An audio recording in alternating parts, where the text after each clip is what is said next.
கிறிஸ்துவுக்குள் பிரியமான சகோதர சகோதரிகளே, உங்கள் அனைவருக்கும் நம்முடைய கர்த்தராகிய இயேசு கிறிஸ்துவினுடைய வாழ்த்துதலை தெரிவிக்கிறேன். இப்பொழுது தியானிக்க வேண்டிய வேத வசனமாவது நீதிமொழிகள் 16வது அதிகாரம் 6வது வசனத்தை தியானிப்போம். கிருபையினாலும் சத்தியத்தினாலும் பாவம் நிவர்த்தியாகும், கர்த்தருக்கு பயப்படுகிறதினால் மனுஷர் தீமையை விட்டு விலகுவார்கள் என்று சொல்லப்படுகிறது. கிருபையினாலும் சத்தியத்தினாலும் பாவங்கள் நிவர்த்தியாகுது. நிவர்த்தியாகுதல்னா என்ன? மன்னிக்கப்படுது அல்லது ஈடு செய்யப்படுகிறது என்று சொல்லப்படுகிறது. அப்போ கிருபையும் சத்தியத்தினாலும், இப்போ கிருபையினால், யாருடைய கிருபையினால்?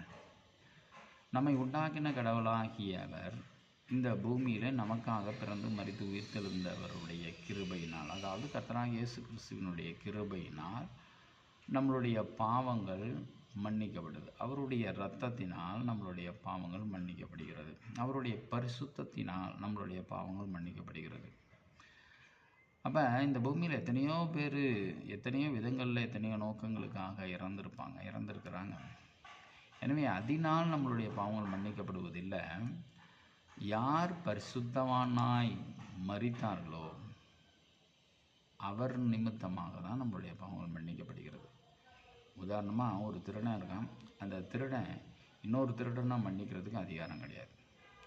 அப்போ அந்த திருடனாக இருக்கிறவனை மன்னிக்கணும்னா அது ஒரு நீதிமானாக இருக்கணும். அப்போ தான் அந்த திருடனை மன்னிக்க முடியும். அது மாதிரி எல்லா பாவங்களையும் மன்னிக்கிறதுக்கு அதிகாரமுடையவர் யாருன்னா எந்த பாவமும் செய்யாதவராக இருக்கும். அப்படி இந்த பூமியில்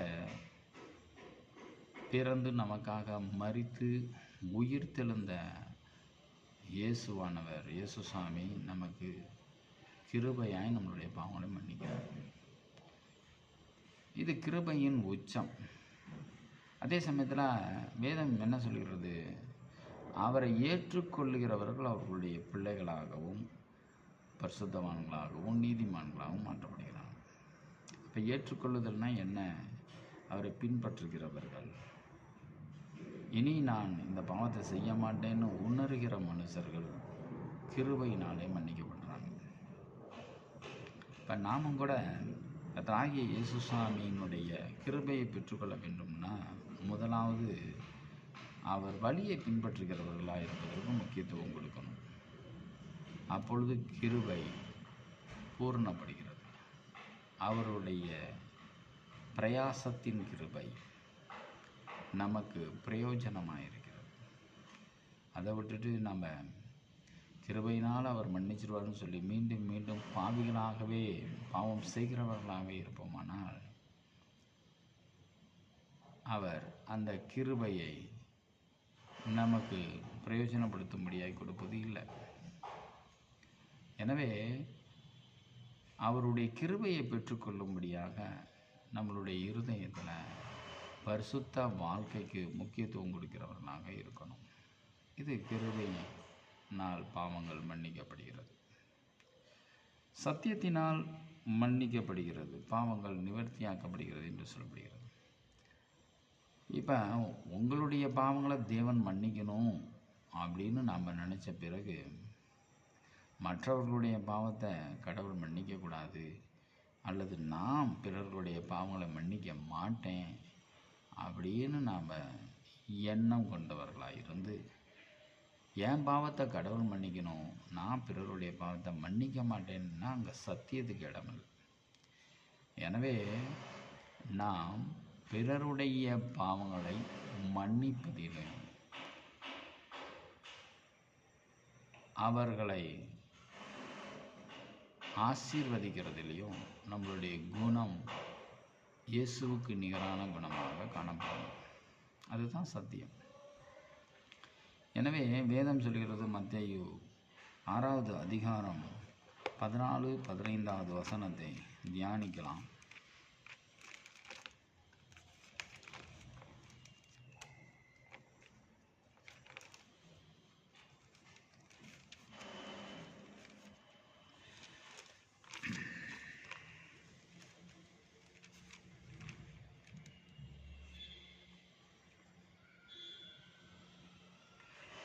மனுஷருடைய தப்பிதங்களை நீங்கள் அவர்களுக்கு மன்னித்தால் உங்கள் பரமபிதா உங்களுக்கும் மன்னிப்பார். மனுஷருடைய தப்பிதங்களை நீங்கள் அவர்களுக்கு மன்னியாதிருந்தால் உங்கள் பிதா உங்கள் தப்பிதங்களை மன்னியாதிருப்பார் என்று சொல்கிறார். அப்போ நாம் பிறருடைய பாவங்களை தப்பிதங்களை மன்னிக்கிறவர்களாக இருக்கப்படும் பொழுது நம்மளுடைய பாவங்களை தேவன் கிருபையாய் மன்னிக்கிறார். நாம் பிறருடைய பாவத்தை மன்னிக்கிற குணம் இல்லாமல் என்னுடைய பாவத்தை தேவன் மன்னிக்கணும்னு நினச்சிக்கிட்டு இருந்தால் அவர் மன்னிச்சிட்டார்னு விசுவாசித்தா அந்த விசுவாசம் பிரயோஜனமற்ற விசுவாசம்னா கிரியை இல்லாத விசுவாசமாக இருக்குது. எனவே பிறருடைய பாவத்தை மன்னிக்கிற குணம் நமக்குள்ளாக இருக்குமானால் தேவன் நம்மளுடைய பாவங்களை கிருபையினால் மன்னிக்கிறார். அதுவே அவரது சத்தியமாகவும் இருக்குது. எனவே வர நாட்களில் நீங்கள் தேவனுடைய கிருபையினாலும் உங்களுக்குள்ளாக அவரது சத்தியத்தினாலும் உங்களுடைய பாவங்கள் மன்னிக்கப்படுது அல்லது ஈடு செய்யப்படுகிறது. நீங்கள் உங்களுக்குள்ளாக இருக்கிற நற்குணத்தினாலும் தேவனுடைய கிருபையினாலும் ஈடு செய்யப்படுகிறது என்பதை உணருங்க. அப்படி நாம் தேவனுடைய கர்த்தராகிய இயேசு கிறிஸ்துவினுடைய கிருபை அவரது சத்தியத்தினால நம்மளுடைய பாவங்கள் மன்னிக்கப்படுதுன்னு நினைச்சிட்டோம்னா கீழே உள்ள வசனம் சொல்லப்படுகிறது. நீதிமொழிகள் 16வது அதிகாரம் 6வது வசனத்தில் கீழே உள்ள சத்தியம் சொல்லப்படுகிறது. கர்த்தருக்கு பயப்படுகிறவனோ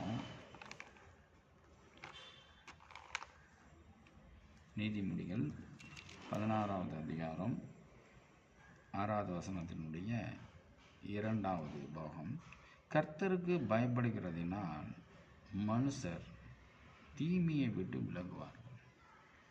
எனவே எங்கள் அப்பா தான் என்னுடைய பாவங்களை மன்னிச்சார் என்ற ஒரு சிந்தை ஒரு மனுஷனுக்கு இருக்குமானா, ஆனால் இயேசு சாமி நம்மளுடைய பாவங்களை மன்னிச்சார் என்ற உணர்வுகள் நமக்குள்ளே இருந்தால், அந்த கிருபையை நம்ம பெற்றுக்கொண்டோம் என்பதை உணர்ந்தால் நிச்சயமாக அவருக்கு பயந்து தீமையை விட்டு விலகும். தீமையை விட்டு விலகுகிற குணம் அது தேவன் எதிர்பார்க்கிற ஒரு குணம். அதுதான் தேவனுடைய சித்தமாகவும் இருக்குது. தீமையை விட்டு விலகாமல் கிறிஸ்துவின் நிமித்தமாக என்னுடைய பாவங்கள் மன்னிக்கப்பட்டிருக்கிறது, கிருபையினால் இன்னும் மன்னிக்கப்படும் என்ற ஆணவம் நமக்குள்ளே இருக்குமானால் தேவன் நம்மளுடைய பாவங்களை நியாயத்தீர்ப்பின் காலத்தில் மன்னிப்பது இல்லை. இதை நம்ம மற்ற வசனங்கள்னாலும் உணர்ந்து கொள்ள முடியும். எனவே கிருபையாக மாத்திரம் பார்க்காம கிரியையினால் வருகிற கிருபை என்பதை உணர்கின்ற அந்த ஞானம் நமக்குள்ளே வரணும். அந்த நற்கிரியைகள் தான் விசுவாசத்தின் ஆரம்பம், விசுவாசத்தின் ஆணிவேர். எனவே கிரியை இல்லாத விசுவாசம் செத்ததான் இருக்குன்னு வேதம் சொல்லப்படுகிறது. வர நாட்களில் கிருபையை பெற்றுக்கொள்வதற்கு உங்களுடைய கிரியைகளும் பிறர்களை மன்னிக்கின்ற கிரியைகளும் உங்களுக்குள்ளாக உருவாகும்படியாக பிரயாசப்படுங்கள். தேவன் நம்மளுடைய பாவங்களை நிச்சயமாக மன்னிக்கிற சித்தமுள்ளவராக இருக்கிறார். தேவன் தாமே ஆசீர்வதிப்பார். God bless you.